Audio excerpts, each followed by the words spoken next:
India உலகின் மூன்றாவது பெரிய பொருளாதாரமாக உருவாகும் திசையில் முன்னேறி வருகிறது. மேலும் நாட்டின் இந்த முன்னேற்றத்தில் கூட்டுறவுத்துறையின் பங்கு குறிப்பாக கிராமப்புற பொருளாதாரத்தை வலுப்படுத்துவதில் ஒரு மைல்கல்லாக இருக்கும். अमृत काल में देश के गांव, देश के किसान के सामर्थ्य को बढ़ाने के लिए अब देश के कोऑपरेटिव सेक्टर की भूमिका बहुत बड़ी होने वाली है. सरकार और सहकार मिलकर विकसित भारत, आत्मनिर्भर भारत के संकल्प को डबल मजबूती देंगे. மாண்புமிகு பிரதமர் திரு நரேந்திர மோடிஜியின் இந்த தொலைநோக்கு பார்வையை நனவாக்க மாண்புமிகு உள்துறை மற்றும் கூட்டுறவு அமைச்சர் திரு அமித்ஷாஜி தலைமையில் புதிதாக உருவாக்கப்பட்ட கூட்டுறவு அமைச்சகம் கூட்டுறவு சங்கங்களை வலுப்படுத்தவும் வணிகம் செய்வதை எளிதாக்கவும் 54க்கும் மேற்பட்ட முயற்சிகளை மேற்கொண்டுள்ளது. ஒன்றுக்கும் மேற்பட்ட மாநிலங்களில் செயல்படும் கூட்டுறவு சங்கங்கள் அரசியல் அமைப்பின் யூனியன் பட்டியல் எண் 44 மற்றும் பல மாநில கூட்டுறவு சங்கங்கள் சட்டம் 2002 மூலம் நிர்வகிக்கப்படுகின்றன. மத்திய பதிவாளர் இந்திய அரசால் அரசியலமைப்பின் பிரிவு 243 மற்றும் பல மாநில கூட்டுறவு சங்கங்கள் சட்டத்தின் பிரிவு 41 ஆகியவற்றின் கீழ் பல மாநில கூட்டுறவு சங்கங்களை பதிவு செய்வதற்கும் ஒழுங்குபடுத்துவதற்கும் நியமிக்கப்படுகிறார். இந்தியாவின் பல்வேறு மாநிலங்களில் 1625க்கும் அதிகமான பல மாநில கூட்டுறவு சங்கங்கள் உள்ளன. அவற்றுடன் கோடிக்கணக்கான மக்கள் இணைந்துள்ளனர். பல மாநில கூட்டுறவு சங்கங்களை மேம்படுத்த மாண்புமிகு உள்துறை மற்றும் கூட்டுறவு அமைச்சர் திரு அமித்ஷா தலைமையில் பல முக்கிய நடவடிக்கைகள் எடுக்கப்பட்டுள்ளன.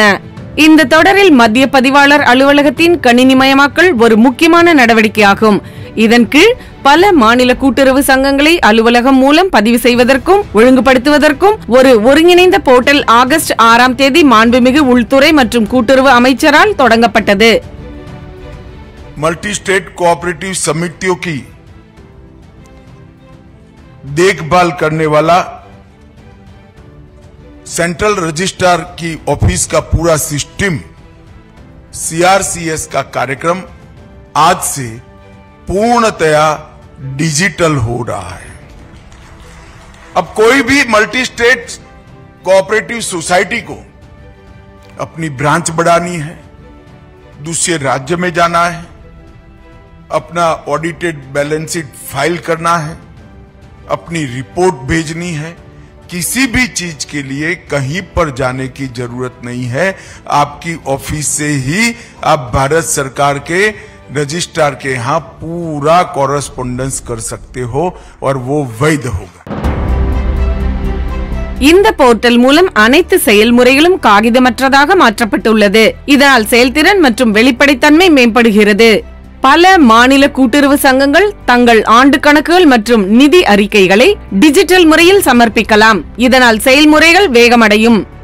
ஆன்லைன் பைலாக்களில் திருத்தங்கள் மற்றும் கொள்கை உருவாக்கம் ஆகியவை சங்கங்களின் வணிகத்தை எளிதாக்கும். மென்பொருள் மூலம் பல மாநில கூட்டுறவு சங்கங்கள் சட்டத்தின் விதிகளுடன் தானாக இணக்கம் கொண்டிருக்கும். பல மாநில கூட்டுறவு சங்கங்களின் உறுப்பினர்களின் நலன்களை பாதுகாப்பதற்கான ஒரு முக்கியமான நடவடிக்கையாக சகாரா குழுமத்தின் 4 பல மாநில கூட்டுறவு சங்கங்களின் வைப்பாளர்களின் வைப்புத் தொகையை செலுத்துவதற்காக ஒரு ஆன்லைன் டிஜிட்டல் போர்ட்டல் மாண்புமிகு உள்துறை மற்றும் கூட்டுறவு அமைச்சரால் 18 ஜூலை 2023 அன்று தொடங்கப்பட்டது. பல மாநில கூட்டுறவு சங்கங்கள் சட்டம் 2023 என்பது பல மாநில கூட்டுறவு சங்கங்களை வலுப்படுத்துவதற்கான ஒரு முக்கியமான படியாகும். இது 3/8/2023 தேதியிட்ட அறிவிப்பின்படி நடைமுறைக்கு வந்துள்ளது. அதன் முக்கிய அம்சங்கள் பின்வருமாறு: 97வது அரசியலமைப்பு திருத்தத்தின் விதிகளை பல மாநில கூட்டுறவு சங்கங்கள் சட்டத்தில் இணைத்தல், தேர்தல் தொடர்புடைய சீர்திருத்தம். இதன் கீழ் சரியான நேரத்தில் மற்றும் நியாயமான தேர்தலை நடத்துவதற்காக தேர்தல் ஆணைய அமைப்பு அமைக்கப்பட்டுள்ளது. குழுவின் கட்டமைப்பு மற்றும் உறுப்பினர்களை மேம்படுத்துவதன் மூலம் ஒவ்வொரு குழுவிலும் ஒரு தகவல் அதிகாரி நியமிக்கப்பட்டுள்ளார். நிர்வாகம் மற்றும் கண்காணிப்பு முறையை வலுப்படுத்த ஒரு கூட்டுறவு ஆம்பட்ஸ்மேன் நியமிக்கப்படுகிறார். வணிகம் செய்வதை எளிதாக்குவதற்கும் நிதிகளை தணிக்கை செய்வதற்கும் மத்திய பதிவாளரால் ஒரு தணிக்கையாளர் குழு அமைக்கப்பட்டுள்ளது. கூட்டுறவு கல்வி நிதிகளின் ஒருங்கிணைப்பு, மேலாண்மை பயன்பாட்டிற்காக பல சீர்திருத்தங்கள் செய்யப்பட்டுள்ளன.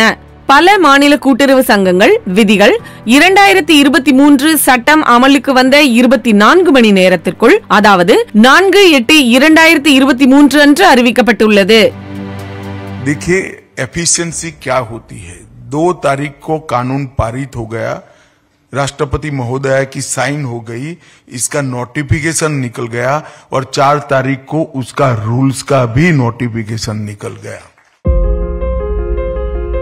மத்திய பதிவாளர் அலுவலகத்தை மேலும் திறம்பட்டதாக்க 32 தொழில்நுட்ப பணியிடங்கள் உருவாக்கப்பட்டுள்ளன. இந்த சங்கங்களின் சிறந்த நிர்வாகத்திற்காக நவீன தொழில்நுட்பம் மற்றும் அதிநவீன அமைப்புகளுடன் கூடிய புதிய மத்திய பதிவாளர் அலுவலகம் உருவாக்கப்பட்டுள்ளது. இந்த முயற்சி ஒத்துழைப்பின் மூலம் செழிப்பு என்ற கனவை நனவாக்குவதற்கான ஒரு பெரிய நடவடிக்கையாக இருக்கும். மேலும் தகவலுக்கு crcs.gov.in இல் லாகின் செய்யவும்.